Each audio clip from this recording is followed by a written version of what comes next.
Quando eu fiz em 2018 a quimioterapia, depois do segundo câncer,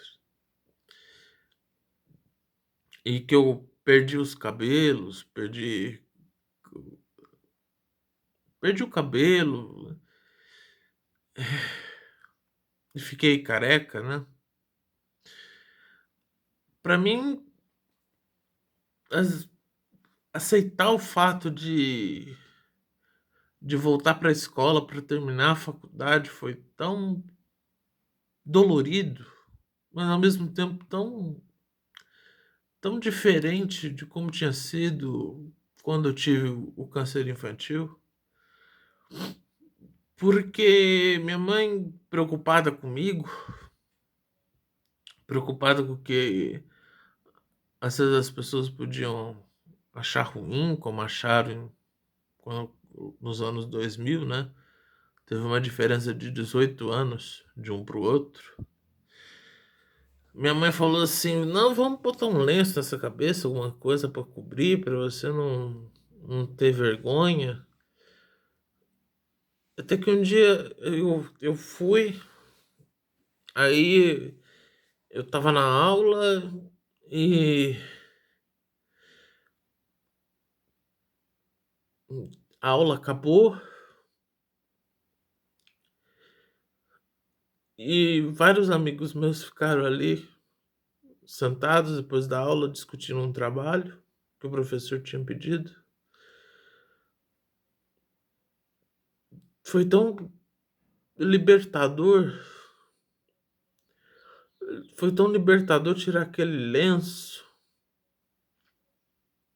as pessoas verem o que estava acontecendo comigo, já sabiam, porque a coordenação já tinha falado e tudo mais, e foi uma grande diferença entre uma cidade pequena nos anos 2000 e uma universidade, como a Universidade de São Paulo, né?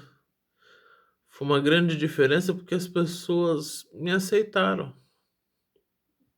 Aceitaram o momento que eu estava passando, me deram apoio. Elas falaram: pode contar conosco, mas não ficou só na fala. Me ajudaram a passar na disciplina mais difícil do semestre. E se não fosse a ajuda dessas pessoas, eu não teria passado. Eu não teria conhecido a pessoa que mais me marcou na faculdade, que ele faleceu um mês antes da minha mãe. Foi uma pessoa que, quando às vezes eu chegava do hospital, que eu queria conversar com alguém, eu podia bater na sala dele, se ele estivesse lá. Ele parava o que ele estava fazendo para me ouvir. E ele não me tratava como doente. Ele me tratava como ser humano. Ele ouvia, ele ouvia o que eu tinha para falar, ele falava, ele conversava. Muitas vezes ele colocava assuntos para distrair a cabeça.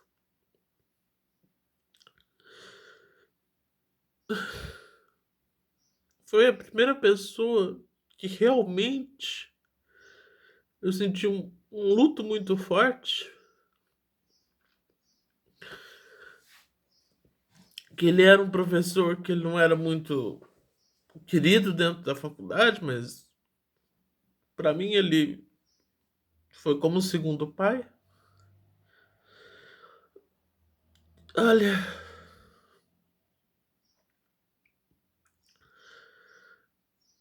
foi libertador falar na época, porque precisava ajudar minha mãe, terminar o curso, eu precisava de dinheiro e, enfim, Eu fazia os quadros de quebra-cabeça para distrair minha cabeça. E eu sinceramente eu contei para todo mundo. Aconteceu isso, isso, isso comigo. Foi libertador falar.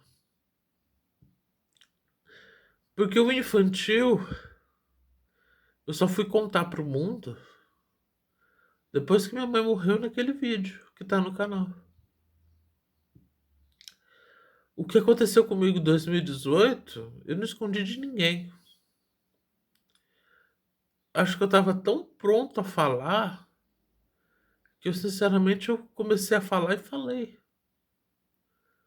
Falei tudo que eu precisava falar, tudo que estava acontecendo comigo.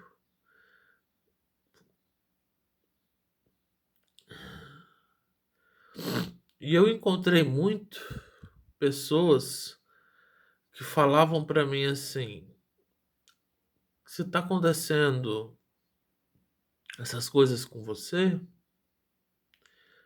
levanta a cabeça e segue em frente. Porque Deus não dá nada que a gente não possa vencer ou superar. E eu venci.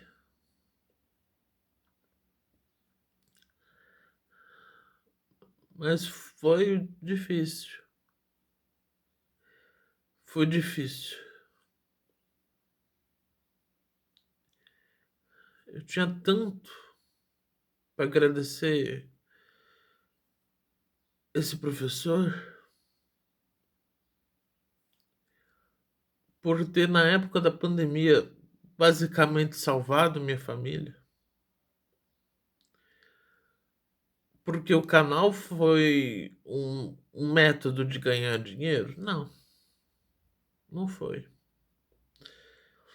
O canal foi um método de inspirar minha mãe a focar no mundo interior, dentro da casa dela, fazendo as coisas e esquecer do mundo exterior um pouco.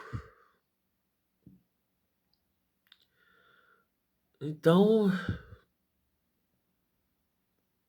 foi complicado. Foi complicado quando ela faleceu e eu tive que aguentar, eu tive que superar o fato de dela ter falecido e que daqui para frente eu tinha que seguir.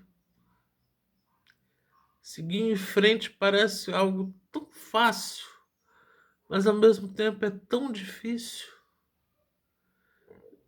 É um processo tão complicado seguir em frente. Seguir em frente